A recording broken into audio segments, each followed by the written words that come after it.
It's first warm day in a while, and we're getting fairly caught up on things through the winter, and Dad wanted the lights to work on our John Deere B, because sometimes when we're feeding cattle either late in the evening or we have cattle come in the middle of the night, we're delivering hay, we want the lights to work. So in our version of restoring an old tractor, we are taking this panel off to get to where all the lights wiring meet.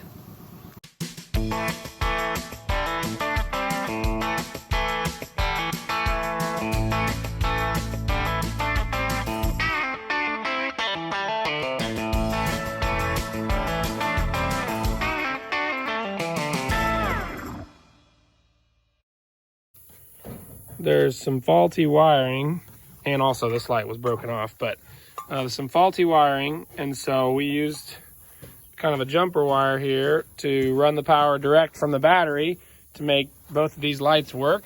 And now we're gonna rewire, we're gonna get to that. Okay, well, what we found the starter was the actual engine is underneath there, the crankshaft, and the wires just run around the outside. So we're still tracing.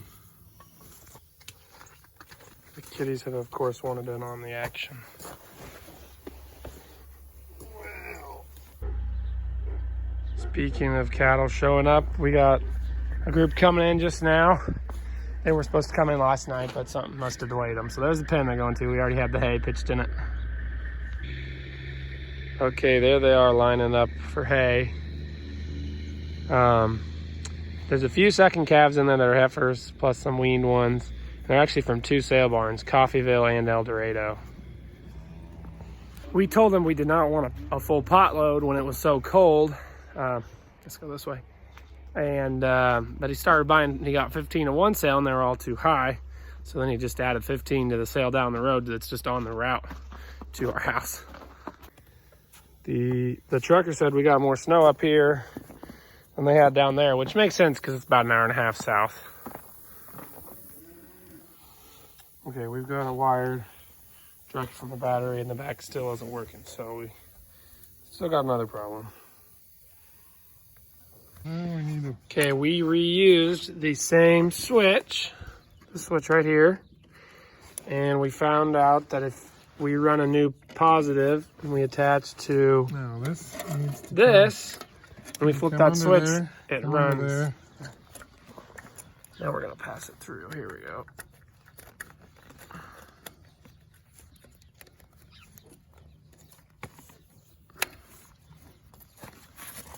Up underneath this.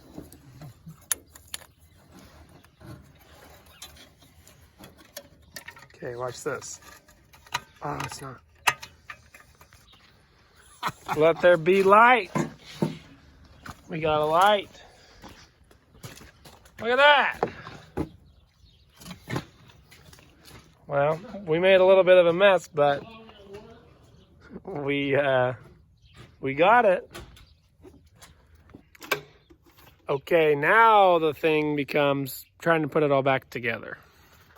So hopefully we have all the pieces. Okay, now all that's left is remounting this light. Pull off the extension. Oh yeah. The other piece too. Okay, extension. All right, last part to play. Don't ever want to knock over one of these sets. Then you got to pick everything up. All right.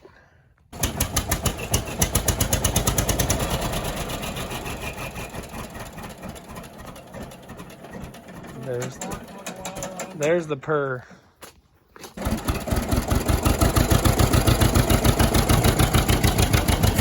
Don't need lights right now, but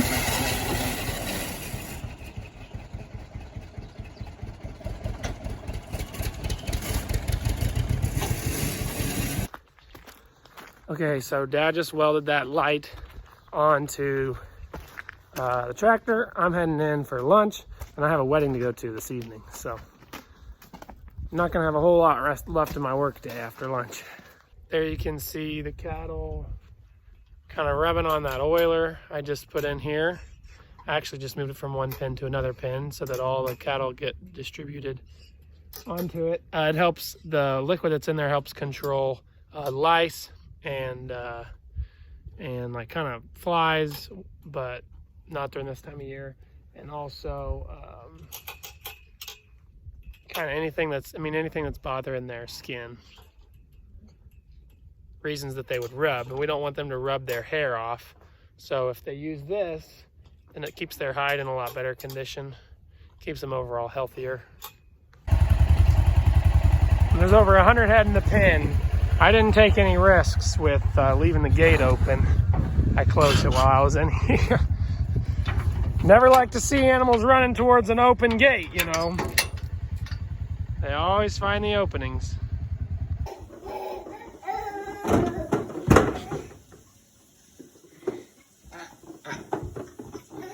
Very efficient use of the car.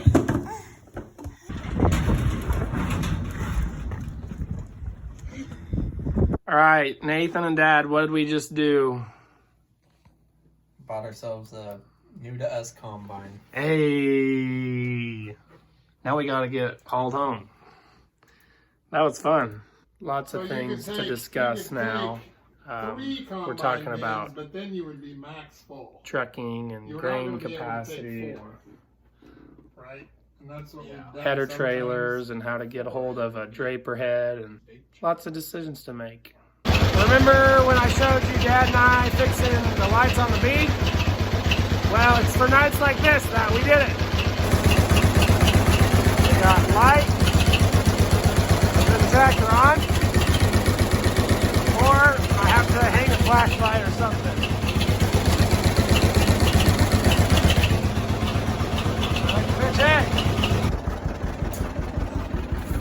Okay, now I can hop back here, grab the pitchfork, and the old bee is still running. Doing a great job pulling the hay wagon for us.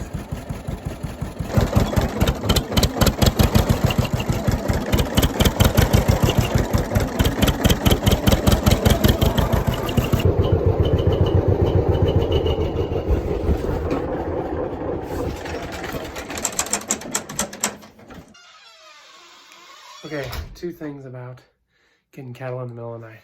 Thursday's the day we usually get cattle, both selling and buying,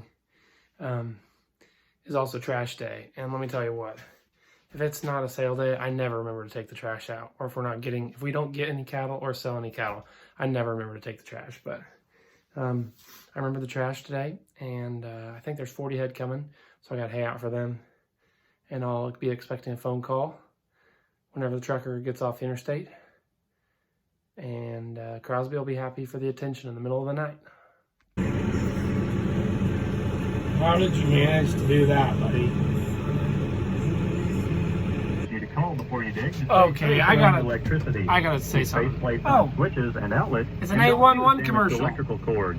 Before you excavate, 811, call dig before safe you for dig. Candace One Call. Your sponsor of KMR. All right, go check out our video of that. This right here is what I'm here to talk to you about. I mean, if you're out on grass and you poop on your food, I don't really blame you. I mean, there's nowhere else to go. But when you have this huge pen, why do you poop on your plate? I'm trying to feed you here. So what happens if I go ahead and feed this ration right on top of this poop, then they'll pick around it because their feed won't smell good because it'll be mixed with poop. So then I'll have to scoop it out of the bunk with a shovel tomorrow. So I had to get out to scoop out this poop. You guys need to learn your lesson. So I gotta walk back here, grab my shovel here, and go clean it out. So in Kansas, and I'm pretty sure in other states, during COVID pandemic, everybody started, when there was no meat in the stores, everybody started trying to get butcher appointments, or more people were buying from their local producers, which really filled up the butcher appointments at the small local shops. And we had an appointment to get meat done that year. And so we got enough meat to make it through that year. And then I wasn't able to find an appointment for a long time at our normal place. So we're gonna we have 4 butcher appointments in some like kind of real small town in Kansas versus the one we usually do that's real close by. And so 2 of the butcher steers that we have are in this pen here. So I've been keeping my eye on them. They're a little bit bigger than the other steers that they're in with. There's one of them. That 220 will be a butcher steer in the summer. He's a little bigger than these other ones. Then that 789 will be a butcher steer too. He's a little bigger. He hurt his foot, and so he wouldn't have sold very well at the sale when he was weighing 850 pounds or whatever because he had a limp. But he's better now, and he's growing. And so, well, those are 2 of our butchers for the summer. So we do eat what we grow here. They don't go on a full fattening ration like normal finished beef would. They'll be on the same corn silage ration. And then the last, I don't know, 60, 90 days maybe, we top rolled corn on top of it. So they're a little more finished meat. Just something to try if you'd like. Buy from direct from a local rancher or feeder, cattle feeder. And there's a lot of different ways to buy meat, but we sell to some people from church and some other places. But we just do a few appointments a year. Some people, it's really been a big deal now to kind of sell your own meat, and that's adding to the margin of a cattle producer in a lot of places. It takes a lot more work on the producer side, but if they can capture more of the value for each animal, more dollars per head, it adds the incentive for them to do that. And then that money doesn't have to go through one of the big 4 packers, which a lot of cattle producers have a problem with that, as it's kind of a monopoly up at the top. And so if it goes through one of them smaller butcher shops and you buy direct from a rancher, I would say that's a win. That's a win-win. So we don't do that with a whole lot of head of cattle, maybe one or 2 appointments, butcher appointments per year. But it provides us with our own meat and some meat for neighbors, and we get good reviews. And I know a lot of people out there say they like buying direct from the rancher or the feeder. Anyway, whether it tastes better just because the product is better, or whether it tastes better because you feel like it's more local and you know the person, that's what we do on our farm. So I'm just gonna feed the rest of this pen where I scooped that poop out of the bunk. Then we have one more storm damage place to fix today. It was a wall that was kind of flopping in the wind. We're gonna rebuild that. And then there's kind of another storm system coming this weekend. So that's the winter in Kansas.